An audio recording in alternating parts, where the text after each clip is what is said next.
설 연휴가 끝나고 진행해보는 프로토 10회, 먼저 프리미어리그 빅6 클럽부터 승부 예측을 좀 진행해보도록 할 텐데, 지난 회차 조금 아쉽습니다.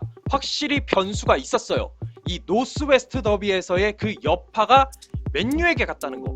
저는 리버풀이 그 여파가 갈 거라고 생각을 했었는데 오히려 이게 역으로 맨유에게 가면서 맨유가 홈에서 번리에게 패배를 했다. 만약에 제가 이런 선택을 했으면 어땠을까요? 오히려 맨유 번리 경기에서 번리의 승리를, 그리고 울버햄튼 리버풀 경기를, 역시 프리미어리그 올 시즌 강력하게 우승을 밀어붙이고 싶어하는 리버풀의 승리를 그대로 갔더라면은 좋았을 텐데 제가 선택을 잘못했네요. 아무튼간에 이 여파가 분명히 있었던 지난 회차, 제가 맨시티 토트넘 맞추면서 절반은 거뒀다는 거. 자, 이제 리버풀 사우스햄프턴 경기부터 다시 승부 예측을 좀 진행해 보도록 할 텐데, 자, 리버풀의 경우에는 올 시즌 전 구단 상대로 승리를 거뒀습니다. 그러면서 프리미어리그 우승을 꼭 하겠다는 그 의지를 확실하게 표현을 하고 있죠. 정말 여러 가지로 이 FA컵에서부터 이 논란의 여지, 요게 좀 많이 드러나고 있지만 어쨌든 정말 프리미어리그 우승 올 시즌에는 꼭 해보겠다, 조기에 우승을 확정 짓겠다는 이 의지가 상당합니다. 그렇기 때문에 이 동기부여 면에서 사우스햄프턴이 절대로 넘볼 수가 없다는 생각이 들고, 무엇보다도 리버풀이 사우스햄프턴 상대로 리그에서 사우스햄프턴 상대로 리그 5연승, 그리고 살라 선수가 최근에는 사우스햄프턴 상대로 득점이 약간은 좀 침묵하고 있지만 이 사우스햄프턴 리그 5연승 거두는 동안에 5골을 기록하고 있다.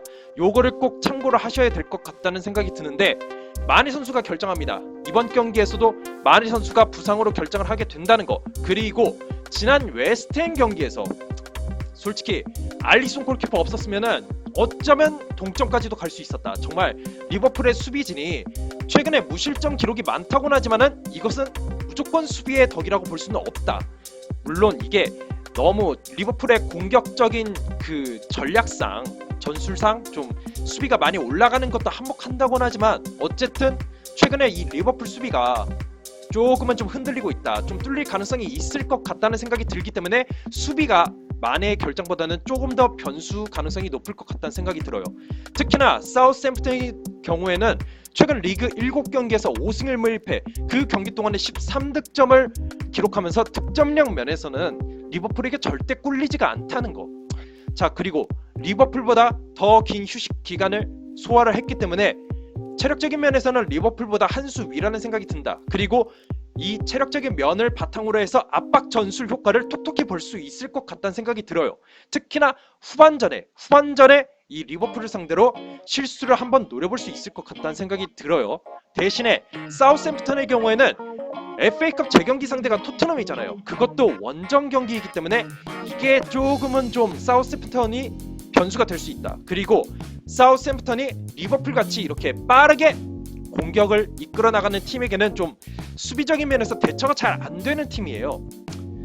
약간은 좀 수비적인 면에서 괜찮아졌다고는 하지만은 역시나 빠른 공격으로 이렇게 이끌어 나가는 리버풀 같은 팀에게는 역시나 고전을 할 것 같다는 생각이 들어요.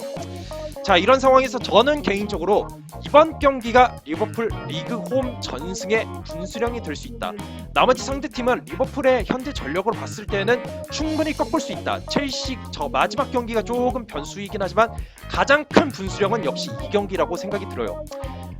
하지만 역시 FA컵 재경기를 생각해 봤을 때 저는 리버풀의 승리, 상대 전적도 한몫을 해서 저는 리버풀의 승리를 한번 예측해 보려고 합니다. 자, 다음으로 이제 맨유 대 울버햄튼 경기, 조금 까다로운 경기입니다. 이 경기. 자, 리그컵 경기에서 비록 결승 진출은 실패했지만 어쨌든 맨시티전 승리, 이 경기에서 가장 빛난 선수는 역시나 데야. 역시 데야가 없으면은 어떻게 맨유가 살아남으려나. 데야 선방이 상당히 빛났던 경기, 이 데야 골키퍼가 절대적인 한 몫을 해주고 있다. 그리고 특히나 이번 경기에서 특히나 드러났던 것이 래시포드가 없으니까 확실히 마샬 선수의 이 비중이 떨어진다. 래시포드가 슈팅을 좀 두들겨주면서 마샬 선수에게 공간을 창출하거나, 아니라면은 마샬 선수에게 이 침투하는 그 공간, 개인 기량이 빛나는 그런 래시포드의 한 몫이 있어야 되는데, 래시포드가 없으니까는 마샬이 좀 확실히 떨어진다. 확실히 어쩔 수가 없는 것 같습니다. 이거는. 하지만 울버햄튼 상대로 올 시즌에는 아직까지 패배가 없다. FA컵 2경기를 포함해서 1승 2무의 성적을 기록하고 있다. 이게 과연 이어질 수 있을 것인가? 홈에서 최근에 번리에게 패배한 것도 있다 보니까는 이것에 대해서는 확실하게 할 수 없어서 제가 이거를 빨간색으로 이렇게 표시를 해놨다는 거. 특히나 울버햄튼의 경우에는 히메네즈 네토 선수가 확실히 좀 살아난 느낌, 여기에 트라우레의 돌파 능력, 그리고 조타 선수가 부상에서 복귀를 했기 때문에 조커 역할로서 어느 정도 한방을 해줄 수 있는 여건이 된다. 하지만 이게 약간은 좀 아이러니한 게 올 시즌에 유독 맨시티를 제외하고 빅식스 클럽 상대로 3무 5패 승리를 거두지 못하고 있습니다. 맨시티에게는 2연승을 거뒀는데 나머지 팀들에게는 3무 5패로 좀 부진하다는 거. 앞에 맨유의 그 전적까지 한 몫을 해서 이런 결과가 나오고 있다. 의적 활동이 올 시즌에는 뜨뜻미지근하다고 볼 수 있을 것 같다는 생각이 들어요. 그리고 무엇보다도 최근에 이게 가장 많이 드러났는데 사우스햄프턴 경기에서 2대0에서 3대2로 역전승을 거뒀다고는 하지만 그 경기를 제외하고는 경기 내용에 비해서 결정력이 안 좋은 경우가 꽤 나타나고 승점을 잘 얻지 못하는 경우. 리버풀 경기에서도 만약에 결정력이 괜찮았으면 패하지 않았을 것 같다는 생각이 들어요. 그리고 뉴캐슬 경기 역시 만약에 결정력 면에서 좀 괜찮았다면 그 경기 잡을 수 있었어요. 이 결정력 면에서 이번 경기에서도 문제점이 드러난다면은 울버햄튼의 의적 활동은 이번 경기에서도 나타나지 않을 것 같다는 생각이 들어요. 자, 이런 상황에서 저는 개인적으로 울버햄튼의 승리를 일단은 예측을 해보되 이번 경기는 맨유 핸디캡 패배로 투픽으로 가보는 것도 괜찮을 것 같다. 특히나 프로토의 핸디캡을 잘 활용하면은 딸 수 있는 경우가 있잖아요. 맨유 경기 이번 경기에서는 한번 핸디캡 패배로 투픽 무승부 울버햄튼 승리로 가보는 거 괜찮을 것 같다는 생각이 듭니다. 자, 이제 번리 대 아스날 경기인데 번리의 경우에는 지금 현재 최근 리그 2연승입니다. 리그 2연승에 최근 크리스 우드 선수가 반스의 결정에도 불구하고 4게임에서 3골을 넣으면서 볼잡이 역할을 톡톡히 해주면서 번리의 상승세를 이끌어주고 있다. 자, 그리고 이 상승세에 뒷받침이 되는 호프 골키퍼의 선방 능력 꽤 괜찮습니다. 정말 레노 골키퍼, 그리고 데야 골키퍼, 그리고 알리송 골키퍼, 이 B클럽 골키퍼 다음으로 제가 만약에 선방 능력을 좀 꼽아보자고 한다면은 저는 최근에는 호프 골키퍼 정말로 괜찮다는 생각이 들어요. 그리고 지난 맨유 경기에서 잡았던 그 기세까지 조금은 생각해볼 법하다. 번리의 상승세를 좀 점쳐볼만 하겠으나 이번 경기에서도 역시 구두문두선 반스 선수가 출전이 불투명하다는 것을 조금은 염두를 해둬야 될 것 같다는 생각이 들어요. 여기에 번리의 단순한 그 공격 패턴, 요것도 조금은 아이러니하다. 자, 아스날의 경우 아스날은 20라운드 첼시전 이후에 패배가 없다는 거. 어찌됐든 간에 무스날이긴 하지만 어쨌든 패배를 좀처럼 기록하지 않고 있다는 점 조금은 참고해 봐야 되고, 드디어 이 선수가 복귀를 하죠. 오바메양 선수가 퇴장 징계에서 드디어 복귀를 하게 된답니다. 그렇기 때문에 오바메양, 라카제트, 웨질 이 삼각편대의 공격 능력, 거기에다가 이제 이번 경기에서 특히나 마르티넬리, 페페 이 두 선수가 출전할 가능성이 유력하기 때문에 이 두 선수의 측면에서의 활약이 상당히 중요할 것 같다는 생각이 들어요.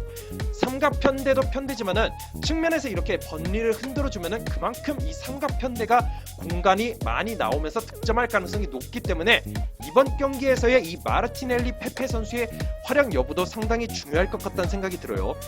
대신에 다비드 루이스 선수가 퇴장 징계로 이번 경기에 못 나오고 콜라시나치 선수도 이번 경기까지는 좀 출전이 어렵습니다. 그렇기 때문에 수비적인 면에서 과연 얼마나 번리의 이 제공권을 잘 막을 수 있을 것인가, 이게 좀 변수가 될 것 같아요. 아무리 단순한 패턴이라고는 하지만 우당탕탕하는 그 상황 속에서 우드 선수가 득점하는 경우 이 제공권을 막지 못하면은 말짱 도루묵이에요. 거기다가 이제 아스날의 후반 수비, 후반전에 지난 FA컵 경기에서도 특히나 본머스에게 후반전에 공격을 상당히 많이 허용하면서 동점 위기까지 몰렸다는 점, 이런 점에서 역시나 무스날다운 그런 최근 패턴 조금은 좀 염두를 해둬야 될 것 같다는 생각이 들어요. 자, 그렇기 때문에 저는 개인적으로 이번 경기 그래도 아스날의 승리를 좀 예측을 해보되 오바메양의 복귀골을 기대해 보겠습니다. 기대해 보겠지만 무승부 가능성도 좀 있을 것 같아요. 역시나 이 추가 득점이 잘 나오지 않는다면, 최근에 뭐 많이 나와봐야 2득점이잖아요. 번리가 혹시라도 무승부 가능성까지 좀 생각해 볼 수 있지 않을까 생각이 들긴 합니다. 저는 일단 원픽으로 한다면 아스날이에요. 네, 아스날의 오바메양 기대해 볼게요.